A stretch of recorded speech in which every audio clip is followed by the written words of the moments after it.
What's up, everybody, and welcome in to another edition of the Sit Down. As always, if you enjoy this video, please make sure you hit that like button and let me know what you think of today's discussion in the comment section below. If you're new around here, you just haven't done it yet. We're living on a rocket seeing this video for the first time.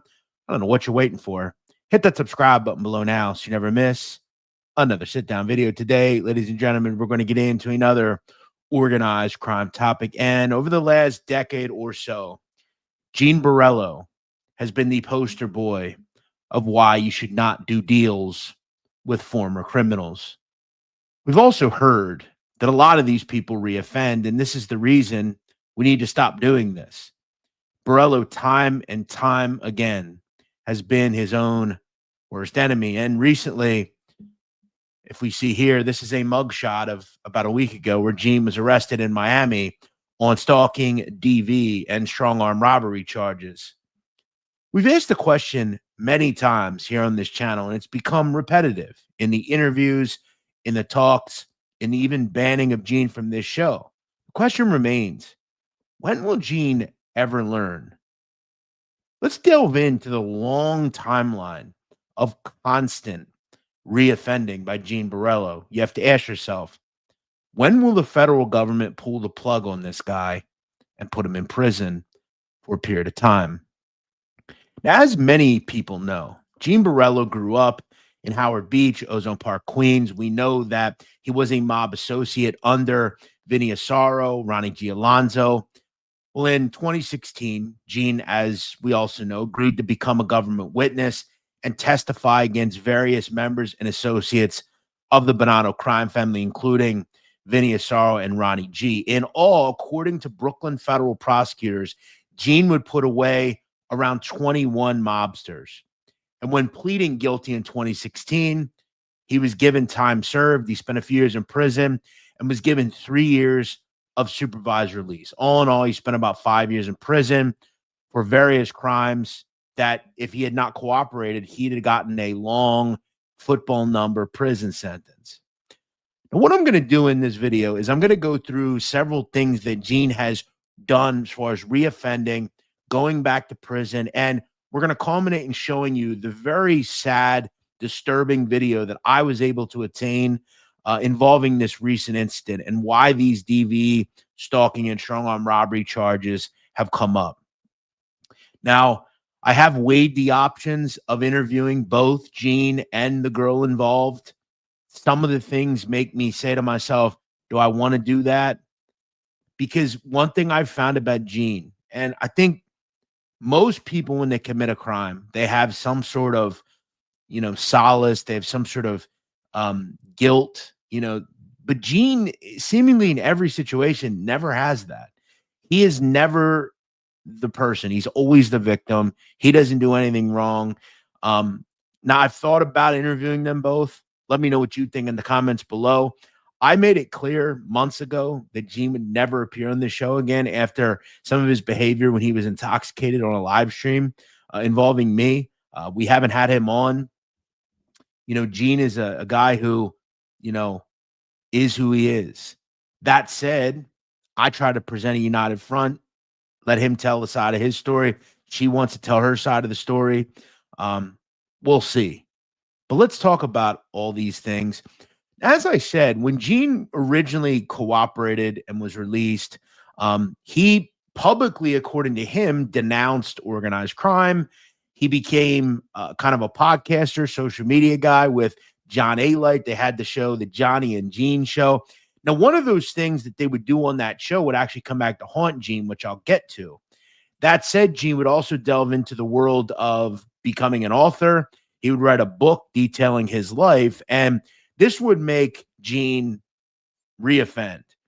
According to what we know, in February of 2021, Gene was rearrested for what was called threats. Now, according to Assistant U.S. District Attorney Lindsay Gertis, she would speak at a bail hearing after Gene got into a beef with both an ex-girlfriend of his and her current husband after he asked to use a picture of her in a book that he was writing that I'd talked about. Now, according to Lindsay Gertis, the U.S. attorney, she would state that the threats he made were very, very serious. Now, remember, Gene is on paper at this point, and he can't be behaving like this. When you are on supervised release as a federal, you know, uh, offender, you cannot do things like this. You can't do this in general, but you especially can't do it when you're on paper, which Gene was. According as well to Gertis, she would state that he threatened to basically kill the husband of his ex-girlfriend and brutally beat her father, all because she refused to let him publish a photo of her in a book he was working on. According to Gene, he would state, "The minute you call the cops on me and grow those balls, you watch, I'll blow your husband's head right off in the middle of the street. Remember what I used to do? I will grab your father right now and beat the dog shit out of him. Be happy I don't grab you and your fat, ugly husband by the neck and drag you down the street." Now, again, this is important due to some of the things we see in this recent video. Grabbing people by the neck is something that Gene has talked about and actually does in the video that we'll show you here in just a second. Now, this would continue. Gene also got under fire and actually went to prison after the federal government said that he broke supervised release requirements again when he was participating in organized crime podcasts and associating with other known criminals. Now, this is, again, a pattern of criminal behavior in violation of releases where Gene was sent back to prison over it. He spent about 6 months inside the MDC in Brooklyn. We also know that Gene was publicly sued by Angel Gotti and her son, Frank Albano. We know that Gene has behaved here on YouTube with a certain level of kind of get back. We know about his public wars with Joey Merlino and other people on here. He's fought with a lot of people. We have noticed that guys over the years here on YouTube, guys that have cooperated, throw around certain words very openly. In fact, Gene has been arrested and reoffended so much that we don't even know how to keep up. We also know that about a year ago, he was arrested after a fight in a bar in Tampa. We know that those charges were thrown out, but don't mean they didn't happen. They just didn't have enough to hurt him on it.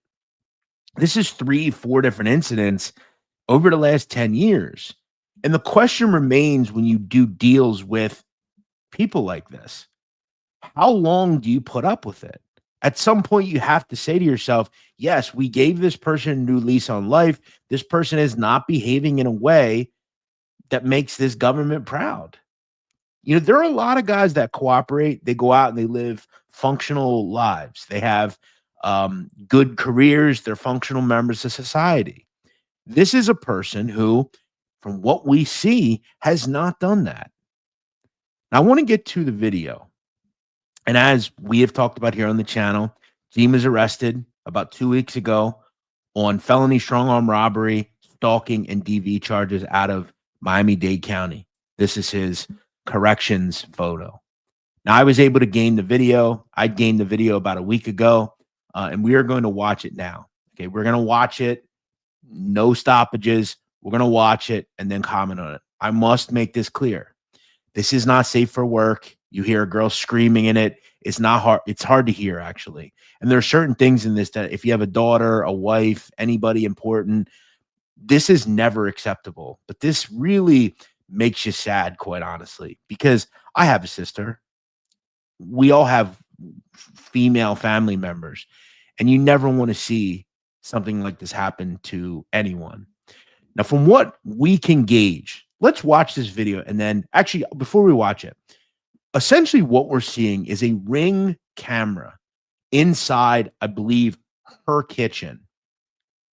It's on some sort of table. From what I've gathered, Gene is attempting to remove a phone out of her hand. Something happens. Maybe they were, I don't know what happened here. She felt maybe she was talking to somebody, and the video goes from there. Let's watch it here. I knew it, bro. I should have known you were no good, bro. This is crazy. Don't worry, I'm not gonna do nothing. We're completely over, alright? Good. We're completely over. I'm gonna see that fucking phone. Stop! Stop! No! No.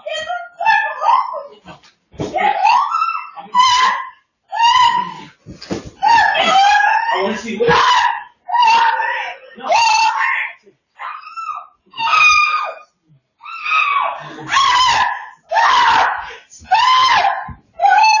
What was it?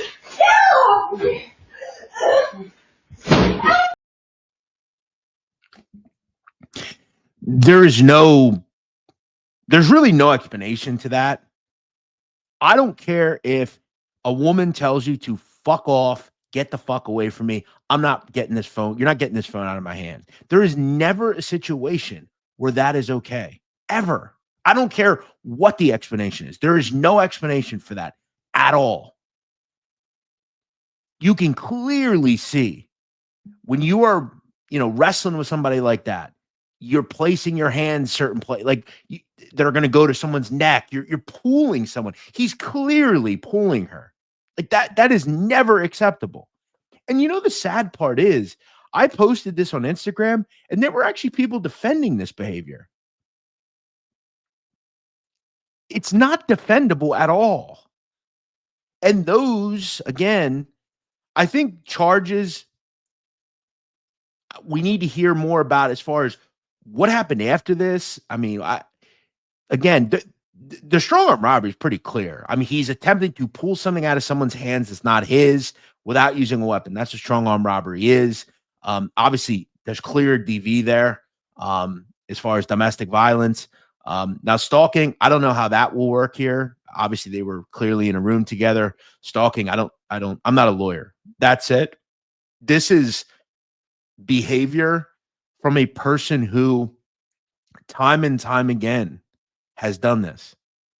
At what point, and this would go to any person, we hear people constantly talking about people that are offending. Why are they on the street? At some point, we have to look at some of these people and say to ourselves, they need to learn from this. Gene is in his 40s. I've told him to his face here on this channel. You have to ask, when is he going to learn?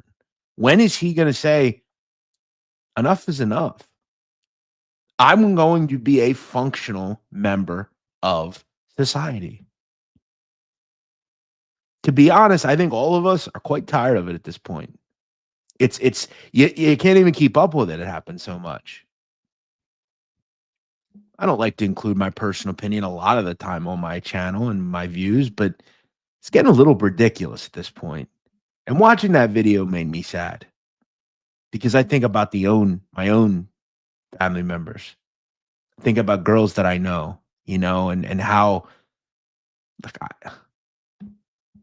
that'd make a man do a lot of things to somebody if that was their daughter or sister or something, and I think the saddest part is if Gene came on here, he would try to justify why he did that. There is no justification, at least to me. Let me know what you think. What should happen to Gene Borrello? Where should they go from here with him? Because as we've stated in this video, this is not the first time. There has been time and time again. We also haven't even talked about the fact of his other girlfriend, some of the issues that we had seen with that, where we didn't see actual physical violence, but we had heard very bad fights between the two, and this is a totally different girl. But let me know what you think in the comments below. We'll see you next time here on The Sit Down.